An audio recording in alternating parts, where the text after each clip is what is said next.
Vamos conhecer a vida e o reinado do lendário rei Davi, conforme retratado nos livros de Samuel na Bíblia. Mas antes, gostaria de convidá-lo a se inscrever em nosso canal e comentar de onde você está nos ouvindo e como está se sentindo hoje. Como podemos te ajudar? Davi, inicialmente conhecido como um habilidoso arpista, chamou a atenção do rei Saul por seu talento musical. Ele se destacou como guerreiro após vitórias contra os filisteus e se tornou amigo íntimo do príncipe Jonatas.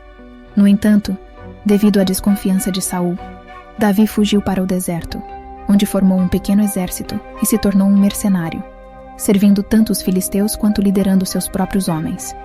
Após a morte de Saul, Davi foi coroado rei de Judá e Israel, unificando o reino. Ele estabeleceu Jerusalém como capital política e religiosa, trazendo a Arca da Aliança para lá em uma procissão solene. Embora tenha desejado construir um templo, o profeta Natã o dissuadiu.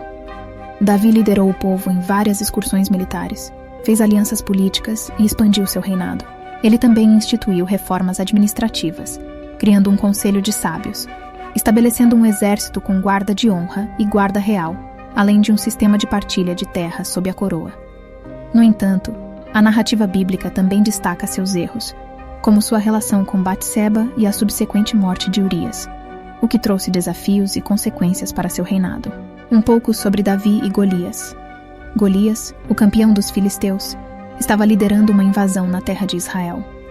Com uma altura impressionante de quase 3 metros, ele desafiava o exército israelita, apresentando-se como um adversário imbatível. Os filisteus haviam acampado entre as vilas de Socó e Azeca, enquanto os israelitas se preparavam para a batalha no Vale de Elá.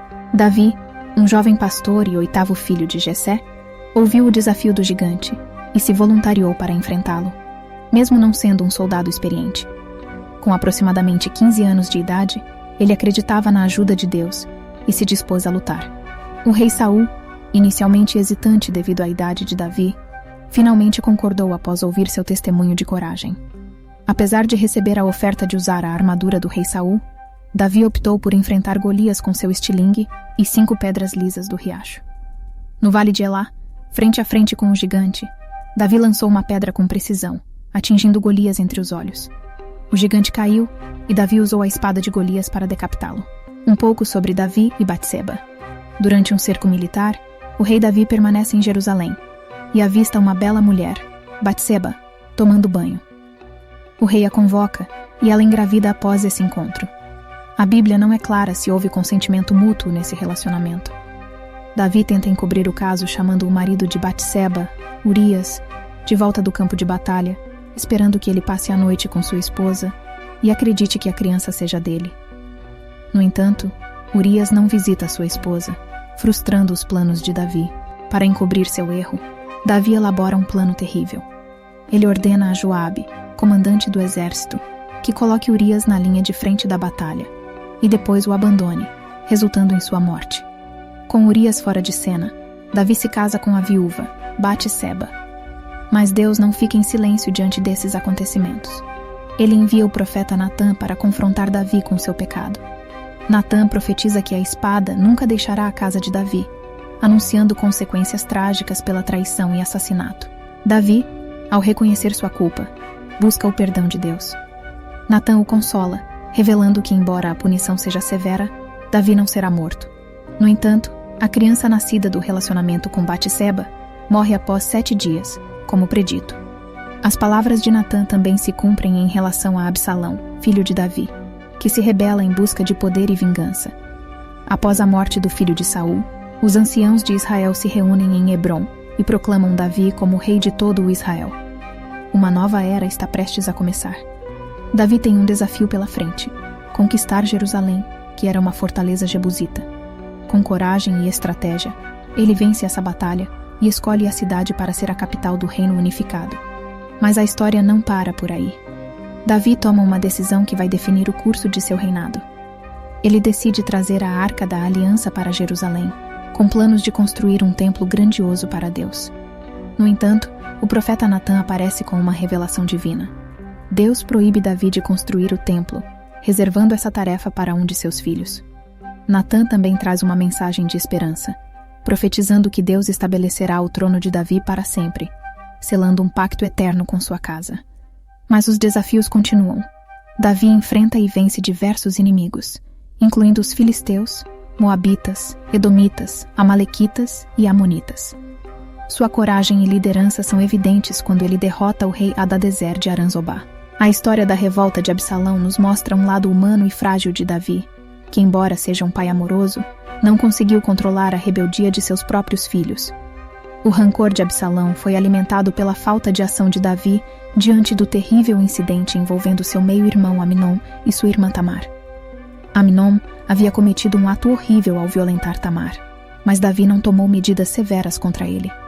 Isso acendeu a fúria de Absalão, que não apenas vingou a irmã matando Amnon, mas também se voltou contra o próprio pai. A revolta de Absalão pegou Davi de surpresa, e ele se viu obrigado a fugir. Reunindo suas forças, Davi enfrentou as forças de Absalão na batalha do bosque de Efraim. A batalha foi feroz, e no calor do conflito, Absalão, montado em uma mula, teve seu cabelo preso nos galhos de uma árvore. Esse foi um momento crucial, pois Joabe, o comandante do exército de Davi, aproveitou essa oportunidade para encerrar a revolta e proteger o reino. Absalão foi morto, apesar do doloroso lamento de Davi pela perda de seu filho. Após esse triste episódio, Davi precisou se recuperar e retomar seu papel como líder. Ele foi acompanhado de volta a Jerusalém pelas tribos de Judá e Benjamim, marcando o fim de um capítulo sombrio em sua vida. Após a morte de Absalão, uma nova figura emerge na história: Adonias, filho do rei Davi. Adonias reuniu ao seu lado um grupo influente, incluindo o sacerdote Abiatar e o comandante do exército Joabe. Juntos, eles conspiraram para coroar Adonias como rei de Israel. O plano de Adonias era audacioso. Ele organizou uma grande festa na fonte de Ain-Rogel, onde pretendia se declarar rei e oferecer sacrifícios. A corte real e todos os irmãos de Adonias, exceto Salomão, estavam presentes para testemunhar o evento. No entanto, Adonias não estava sozinho nessa disputa pelo trono. O partido de Salomão, liderado por sua mãe Batseba, o renomado profeta Natã, o sacerdote Zadok e o corajoso comandante Benaiá, não ficou de braços cruzados. Eles perceberam a movimentação de Adonias e agiram rapidamente para garantir que Salomão fosse reconhecido como o próximo rei legítimo de Israel. Após a tensa disputa entre Adonias e Salomão pelo trono de Israel, Batseba e o profeta Natã se dirigem a Davi. Eles conseguem obter o acordo de Davi para coroar Salomão como o próximo rei, cumprindo assim a promessa que Davi havia feito anteriormente. Com isso, a revolta de Adonias é finalmente derrotada. Davi, um homem que reinou por 7 anos sobre Judá e 33 anos sobre todo o Israel em Jerusalém, chega ao fim de sua jornada. Ele morre aos 70 anos de idade. Em seu leito de morte, Davi compartilha conselhos valiosos com seu filho Salomão. Ele exorta Salomão a seguir os caminhos de Deus e a permanecer fiel a eles. Além disso, Davi orienta Salomão a lidar com os inimigos que possam surgir. Esta conclusão marca o fim de uma era e o início de uma nova liderança com Salomão como rei. A história de Davi nos ensina sobre os desafios da realeza e os valores fundamentais que devemos manter em nossas vidas. Davi, conhecido tanto como guerreiro corajoso quanto rei sábio, também é reverenciado como um poeta inspirado. Cerca de 73 salmos são tradicionalmente atribuídos a ele, abrangendo uma ampla gama de temas e emoções. No entanto, a autoria de alguns desses salmos é debatida por críticos modernos. A discussão gira em torno da possibilidade de pseudoepigrafia, sugerindo que alguns salmos poderiam ter sido escritos após a morte de Davi e posteriormente atribuídos a ele. Apesar dessa controvérsia, muitos salmos continuam sendo associados a Davi. Esses salmos abrangem várias categorias, desde expressões de louvor, gratidão e adoração, até lamentações e súplicas por orientação divina. Fiquem conosco para mais emocionantes narrativas bíblicas.